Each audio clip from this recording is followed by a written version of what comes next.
Hey, it's Friday Eve, everyone. Thursday afternoon. Welcome back to this usual early to mid-afternoon video update that I do on Facebook and Twitter on days that I work. Well, today's a much better day out there compared to the last couple. We're back to that bright sunshine this afternoon. Beautiful afternoon in Columbiana. Temperatures are warming up nicely. We're going to get above average this afternoon, roughly at 2 p.m. It's 61 degrees. West wind at 8. You can see the flag kind of fluttering over here to the right of the information box. So there is a little bit of a cool breeze, but otherwise just a great October day. This includes Niles as well. Temperatures this hour in the lower 60s. It's just fantastic. Unfortunately, tomorrow through the weekend, it's going to look and feel different than today. Just about everywhere across our viewing area, we have temperatures in the lower 60s here at 2 p.m. We'll climb to about 64, 65, even 66 on average before the afternoon is through. All right, the changes start with our cold front arriving this evening. Here's a look at the radar. As of 2 p.m., with showers pushing through Detroit, heading back towards Fort Wayne, Indiana, and over to Lake Michigan as well.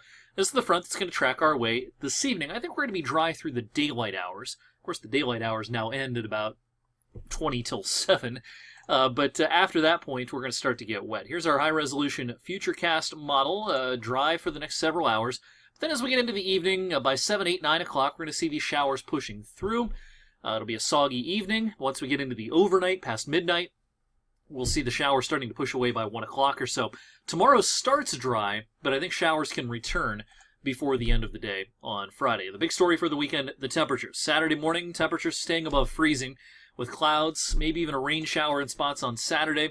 I wouldn't be totally shocked if a few wet snowflakes were seen later Saturday into Saturday night across the region. It's not going to stick, there's no accumulation, but you might see some snowflakes, particularly north of I-80. But then the frost and freeze threat really becomes the story. These are Sunday morning's lows. We will have clouds Sunday morning in the northern part of our viewing area. That's going to keep the temperature from totally bottoming out.